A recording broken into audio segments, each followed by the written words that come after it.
Welcome to the deep dive. We're here to pull the most potent knowledge from what you're reading, turning complex info into insight you can really use. And today, we're tackling a subject that, well, let's be honest, often brings up some anxiety, maybe memories of reading. We're talking about grammar. Right, but we're aiming to shift that perspective. Mhm. Forget grammar as just a pile of fussy rules enforced by a stern judge. The sources we're diving into today frame it totally differently, more like a strategic toolkit A toolkit? How so? for building meaning with precision, for making sure your writing hits with maximum impact, for, well, writing with authority. Our whole mission here is to embrace a grammar of purpose, of effect, of intent. Okay, purpose and intent. I like that. Yeah. And apparently the best place to start is, well, it's pretty surprising. It's the word grammar itself. Mm-hmm. Today we think, okay, sentence structure, parts of speech, that's it. But historically it was much, much bigger than that. Oh, absolutely. If you trace it back, grammar covered basically all high knowledge, the arts, philosophy, everything the learned classes studied. And that broader scope is critical, isn't it? Because it led somewhere totally unexpected. Exactly. Because grammar meant all learning. It gradually got linked with the more hidden, maybe esoteric stuff. The kind of knowledge only the highly educated could access. Almost like magic. Which brings us to this honestly quite shocking connection in the language. I mean, it blew my mind when I first read it. It's a fantastic piece of etymology. We're talking about the word glamour. Glamour, from grammar. Yes. In Scottish English particularly, this idea of high learning grammar became known as grammary. And grammary specifically meant knowledge of magic, enchantment, spells. Wow. And over time, grammary morphed into glamour. So that feeling of being captivated by someone glamorous, it's literally the remnant of an old linguistic magic spell tied to the original meaning of grammar. In essence, yes, it's a connection that's completely lost if you only think of grammar as, boring rules and things you get wrong. That's fascinating, and it really sets up this tension, doesn't it, between grammar as this sort of living, evolving thing and grammar as rigid rules. It leads us straight into what's often called the grammar wars, a fundamental conflict, really. Okay, grammar wars. Lay it out for us. Well, on one side, you have the prescriptive school. They prescribe rules. They believe there's a correct way to use language based on tradition, logic, Latin models, whatever. That's the classic reaction, right? Like when Elvis saying, "You ain't nothing but a hound dog." Exactly. The prescriptivist argument is, well, if you ain't nothing, then logically you must be something.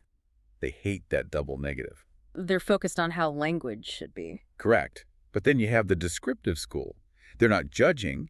They just aim to describe language as people actually use it, spoken and written. And this is where dictionaries come in, right? They're kind of on the front lines of this battle. Absolutely. Think about Webster's third dictionary back in the 60s.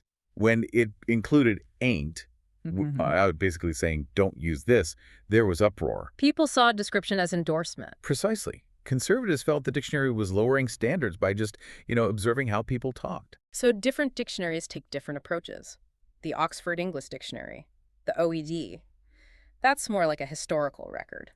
Right. The OED is built on historical principles. It's like a massive time machine showing where English has been, tracing words back centuries. Whereas something like the American Heritage Dictionary, the AHD, is more focused on current usage. Yeah, the AHD is fundamentally descriptive, looking at the language now. But it has this really interesting feature, the usage panel. Ah, the usage panel. What's their role? It's a group of writers, academics, language experts, and they vote on contested usages.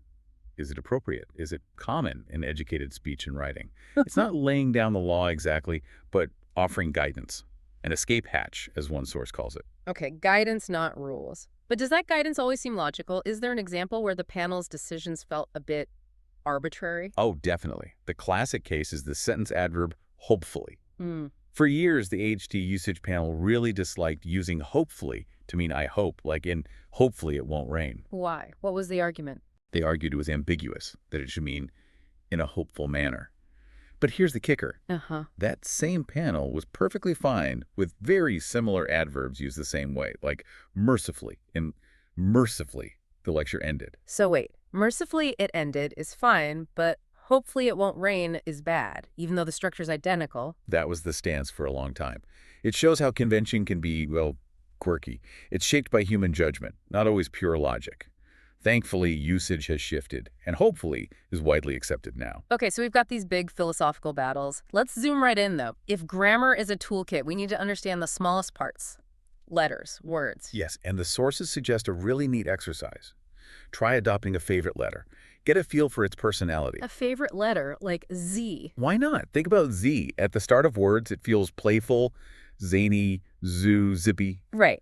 Fun. But put it in the middle, Nazi, lazy, hazard, oozy, and suddenly it often signals trouble, something difficult or negative. Interesting. Or X. That letter feels potent. It really does. Hex, sex, toxin, excess, execution. It often carries a dark mark. Historically, it was even the mark of illiteracy on documents. And it shows how just one tiny letter changes everything. Moth becomes month. Friend becomes fiend. The difference is huge. Which leads directly to spelling.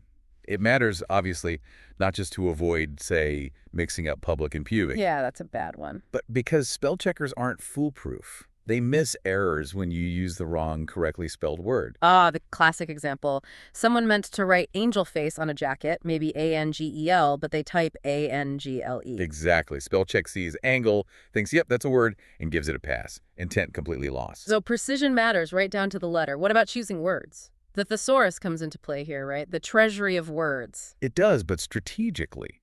The advice isn't to just swap simple words for fancy long ones. That leads to what one writer calls word drunkenness. Word drunkenness. I like that. Yeah. So how should we use a thesaurus? Use it to jog your memory. To find that perfect word you know but just can't quite recall at the moment. It's about rediscovering your existing vocabulary, not just importing complex terms. Makes sense. And related to choosing words is this idea of word territory. What's that about? It's about being mindful of repetition. Good writers tend to avoid using the same distinctive word too close together unless it's for a specific, deliberate effect, like emphasis. Okay, so you don't want to accidentally overuse a powerful word and dilute its impact. Is there an example of a writer making a conscious change? Yeah, Shelley, the poet. In revising To a Skylark, he had the phrase blithe delight, but he'd already used blithe, so he changed it. To what? To shrill delight. He voiced the repetition, sure, but more importantly, shrill is a concrete sound word. You can almost hear it. It's more specific, more sensory than the abstract blithe. That specificity, that conciseness, it links to another point. The economy of English, how English is somehow tighter. It's fascinating, and it goes back to history. The Norman invasion in 1066 mashed together short, punchy Anglo-Saxon words with longer, Latin-based French words. Creating a hybrid language. Exactly. And that hybrid nature often allows English to express things more briefly. The example given is safety information. 2 English words, 17 letters. Okay, and the Spanish equivalent. Información de seguridad. 3 words, 22 letters. English often packs more meaning into fewer syllables or words. So how do we use that tighter quality strategically? The sources talk about a power-loaded spring. You use short words and short sentences for the moments that matter most, for emphasis, for emotional impact. Like stripping the language down to its core. Precisely. Bob Dotson's narration about a school shooting is a powerful example. Out of 123 words describing the immediate aftermath, 96 were just one syllable long. Wow, 96 out of 123. That compression, that simplicity, it amplifies the weight of the moment. It hits harder. Okay, so we've gone from letters and words to the power of brevity. Now what about punctuation? Often seen as just squiggles on the page. But there's so much more. The sources call them the ligaments of meaning and purpose. They control the pace, the emphasis, the whole feel. Let's start with the most basic, the period. The full stop. It's more than just an ending, right? Definitely. It dictates emphasis. The point right before the period. That's a hot spot. It's where the reader's eye pauses. So a short sentence lands with force, like Fitzgerald's "The matinee was over." Simple. Final. Exactly. It provides closure. Or it can magnify emotion by forcing a pause. Maureen Gibbon used very short sentences when writing about seeing her rapist's photo. It slows everything down, makes you confront the awful reality bit by bit. Then there's the semicolon. Probably the most controversial mark. People see it as pretentious. It gets a bad rap, sometimes deservedly if overused, but it's invaluable. Think of it as a swinging gate between closely related independent clauses. When is it necessary, though? Not just showing off. When commas just aren't enough to separate complex items in a list, especially if the items themselves contain commas. Ah, right, like listing complex things. Yeah, the example given is debating the best center fielders of the 50s. Duke Snider, who played for Brooklyn, Willie Mays, the Say Hey Kid, Mickey Mantle, the Yankees star. Using only commas, there would be a mess. The semicolons create clear separation. Okay, that makes sense. It clarifies complex series. What else can it do? It can also link a series of actions that happen quickly, one after another, but form a single complete thought or sequence. It shows connection and separation simultaneously. Got it. Now, ellipses, those three dots, what's their strategic use beyond just showing missing words in a quote? Ellipses come from the Greek for to fall short. In narrative, they can create uncertainty, hesitation. Think of the end of The Great Gatsby, that trailing off. So we beat on boats against the current, borne back ceaselessly into the past. Yeah, that fading feeling. Exactly. Or they can build suspense, create delay. Michael Paterniti used them effectively to represent frantic, interrupted cockpit dialogue just before a plane crash. It mimics that fragmented, high-stakes speech. And capitalization seems obvious, but there's power there too. Absolutely. Capital letters name things. They confer specificity, authority, style. Think of historical writing, like Erik Larson's Devil in the White City. All those proper nouns. The names of people, inventions, buildings, streets, they pop off the page, giving the era weight and reality. And of course, all CAPS means shouting. Use with care. Definitely. Okay, one really crucial punctuation point for clarity. Commas separating essential and non-essential information. This trips people up. It's a huge one. And the meaning changes completely depending on whether you use the commas or not. Give us the classic example, the pub. Right. If you write, the pub next to the church is the center of Irish life. Those commas mean next to the church is extra info, non-essential. You're talking about the pub as an institution. Okay. But if you take the commas out, The pub next to the church is the center of Irish life. Now, next to the church is essential. It identifies which specific pub you mean. The focus shifts from the general idea to a particular place. that's a perfect illustration of how a tiny comma pair totally redirects the reader's understanding. It's pure mechanics, but with massive impact on meaning. All right, moving into section 4. Living inside the language. This is about purposeful usage. Let's start with verbs and voice, active versus passive. We're generally told active voice is better subject, does the action. It's more direct, more muscular. She wrote the book. And passive voice subject receives the action, the book was written by her, is often seen as weaker or evasive, like politicians saying mistakes were made. Exactly. That's the classic responsibility dodge. But the passive voice isn't inherently bad. It's a tool. And sometimes it's the better tool. Okay, beyond dodging blame, when is passive actually preferable? When the focus should be on the receiver of the action, often the victim. The example about Herman the chimp is powerful. Remind us. He was kidnapped from Africa. The writing uses passive voice strategically. He was carried across an ocean, installed inside a cage, taught to depend. The focus stays entirely on Herman and what happened to him, emphasizing his lack of agency, his victimhood. I see. So the passive directs our attention to the recipient of the action, which can be incredibly effective. Precisely. It's about intent. Okay, another tricky area. Gender equality in pronouns. The old rule is plural pronouns need plural antecedents. The students lost their books. But we see that rule broken constantly now with singular they. Right. Everybody got to their feet. Technically, everybody is singular. There is plural. It's a grammatical mismatch. But it sounds natural to many people. It does. And this is where, as the sources say, the need for gender fairness or just plain authenticity sometimes overrides strict arithmetic logic. Using he or she constantly can be incredibly clumsy. It really draws attention to itself. It does. And language evolves. We don't use thee and thou anymore. Many writers and speakers now default to the singular they as a practical, inclusive solution, even if it bends the old rules. J.K. Rowling does it. It's becoming common practice. So usage is shifting based on social needs. What about non-standard language deliberately used for effect, slang and dialect? They serve distinct purposes. Slang often defines a specific group, maybe a marginalized one. It gives a bottom-up perspective, often playful, funny, irreverent. And dialect. Dialect is usually tied to a region or social class. Think of Roddy Doyle's Irish characters. It adds flavor, authenticity, makes characters sound real. But there's a caveat, right? You can overdo it. Oh, absolutely. Yeah. The key advice is moderation. Use the minimum, not the maximum, of deviation. Just enough dialect or slang to give the flavor, not so much that it becomes hard to read or feels like a caricature. Good point. Now, a really powerful tool for persuasion mentioned is particularity, using specific details. Yes. General statements are weak on their own. We should be tolerant. Okay, fine. but it doesn't hit hard until you anchor it with specifics. Like the Colin Powell example. Exactly. He argued for tolerance towards Muslim Americans after 9/11. He Yeah. made the general point, but then he told the specific story of Kareem Rashad Sultan Khan, a Muslim American soldier killed in Iraq, buried in Arlington National Cemetery. Powell even mentioned the crescent and star engraved on his headstone.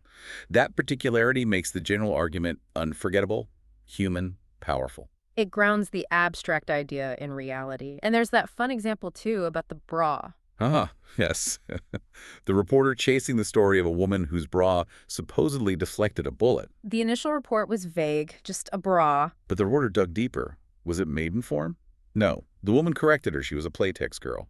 And the final, crucial detail. It was an 18-hour bra. That specific brand name makes the story stick.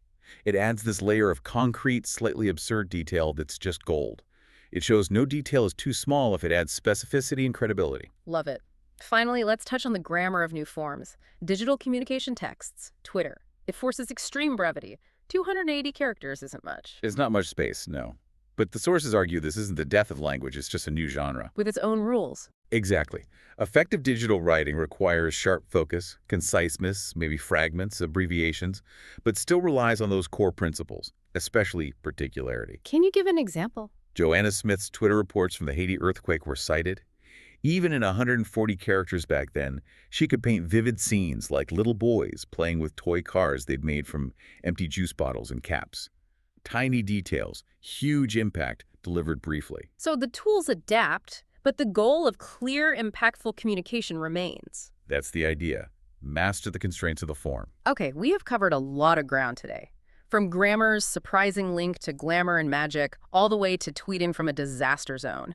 I think the big takeaway for me is that grammar isn't this fixed, scary set of rules to be memorized and feared. It really is a dynamic toolkit. It absolutely is. A toolkit for making choices, choosing short words for power, using a semicolon like that swinging gate, deploying passive voice strategically. It's all about purpose and effect. And as you continue to explore language, thinking about it as this box of tools, here's something subtle but profound to consider.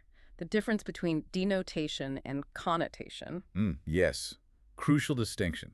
Denotation is the word's basic literal dictionary definition. Like naked and nude, denotation is the same, without clothes. Simple enough. Right. But the connotation, the baggage the word carries, the feelings and associations it evokes, is completely different. So in this case, the art history perspective is interesting here. Well, art historians often argue that naked suggests vulnerability, embarrassment, being stripped bare, exposed unwillingly perhaps. Okay. And nude? Nude often implies power, confidence, aesthetic appreciation, maybe intentionality, like a classical statue or a figure in a painting presented for artistic study, not just caught without clothes. Same dictionary meaning, totally different feeling and implication based on the word choice and context. Exactly. The connotation shapes the meaning dramatically. So here's a final thought for you, the listener, to explore on your own. Think about any highly charged word that's being debated right now.